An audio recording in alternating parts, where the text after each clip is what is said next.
Everyone. So అందరికీ happy Bonalu.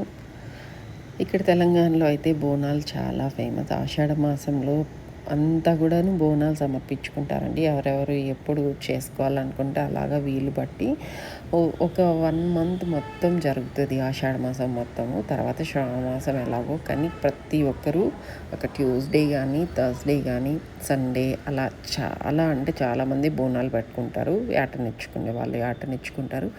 మన side ఏంటంటే ఆంధ్ర సైడ్ వచ్చేసి మార్చిలో అట్లాగా జాతరలని నడిపిస్తారు, ఒక్కొక్క ఊరికి ఎలాగోనో అలాగా. ఇక్కడ ఏంటంటే అదేవిధంగా ఆషాఢ మాసంలో బోనాలు అంటారు. మనం జాతరలు అంటాం, ఇక్కడ బోనాలు అంటారు, అంతే తేడా అండి. కానీ ఒక తెలంగాణలో బాగా పెద్దగా ఫేమస్ ఇది అంటే బోనాలు, తర్వాతని బతుకమ్మ పండుగ. సో చాలా బాగా జరుగుతాయండి. ఎవరైనా వస్తే బల్కంపేట ఎల్లమ్మ టెంపుల్ని దర్శనం చేసుకోండి.